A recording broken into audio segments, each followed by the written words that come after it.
Nah, kemudian Kak Yova, kalau misalnya nih fresh graduate terus akhirnya terpanggil dia untuk interview, otomatis dia kan tidak punya basic ya, misalnya aku sudah punya pengalaman kerja selama sekian dan aku bisa bla bla bla, itu kan belum punya gitu ya Kak Yova ya. Lalu apa sih yang bisa bikin dari pihak perusahaannya bisa yakin gitu sama si pelamar ini meskipun dia sebenarnya baru fresh graduate dan pengalamannya masih nol bisa dibilang?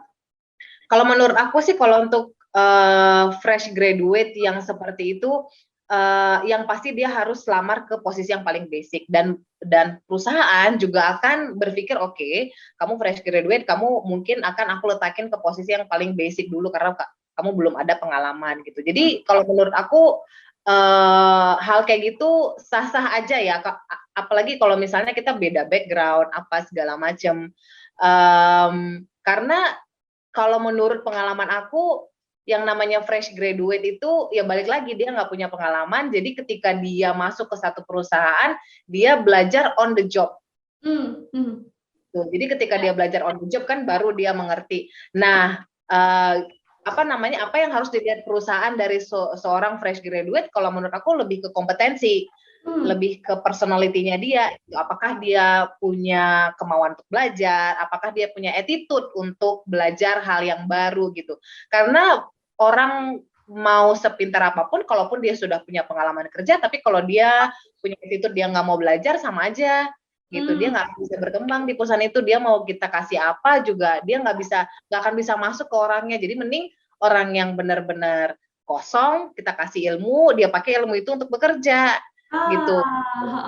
Jadi kalau menurut aku sih gitu. Atau mungkin fresh graduate lebih memilih apa ya, untuk cari internship atau magang dulu. Jadi at least mereka udah mengerti dunia kerja kayak gimana, baru mereka cari pekerjaan yang sebenarnya gitu. Dan biasanya kalau orang yang sudah magang atau misalnya dia ikut volunteer atau dia punya part time job, itu akan lebih besar opportunity-nya dibandingin orang yang tidak pernah ikut internship lah, atau nggak pernah ikut volunteer lah atau apa gitu.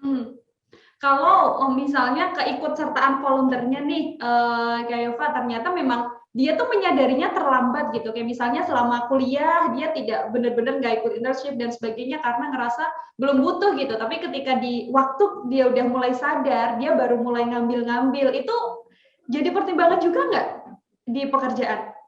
Betul, karena to be honest memang pasti orang tersebut punya kompetitor.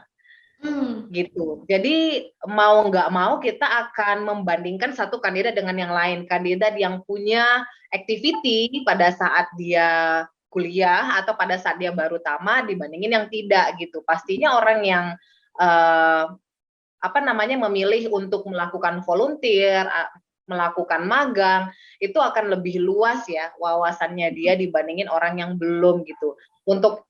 Untuk perusahaan pastinya itu akan jadi pertimbangan yang besar.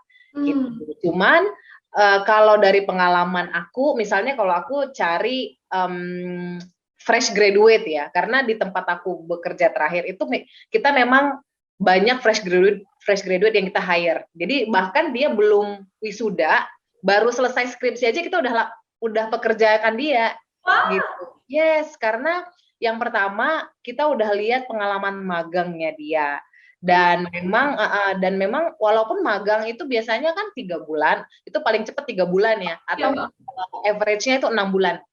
Nah dari situ kalau dia banyak yang sudah dia pelajari dan dia bisa aplikasikan itu ke tempat kerja dan dia bisa jelasin itu secara detail pas interview, of course dia akan jadi strong kandidat untuk perusahaan gitu. Jadi memang itu ngaruh banget sih. Yes, itu bisa jadi salah satu tips ya untuk fresh graduate gitu. Caranya biar semakin lancar atau memudahkan jalan kalau misalnya mau daftar kerja. Gitu. Ya, nah, kalau misalnya udah terlambat menyadari, ya udah, kalau menurut aku nggak ada kata terlambat untuk ikut volunteer atau ikut magang, karena menurut aku banyak kok perusahaan yang nggak melihat, oh kamu graduate kapan, magangnya kapan gitu, itu masih ada kok perusahaan yang mau. Atau kalau kita ikut part time job, gitu, itu masih ada kok gitu. Jadi sebenarnya masih ada pilihan. Bagus kalau misalnya udah sadar walaupun terlambat daripada nggak sadar-sadar gitu. Ya. Akhirnya nggak sadar-sadar, mending lebih baik terlambat ya, Kak Eva ya. Iya. Betul. Terima kasih sudah nonton. Jangan lupa like, subscribe, dan share ya.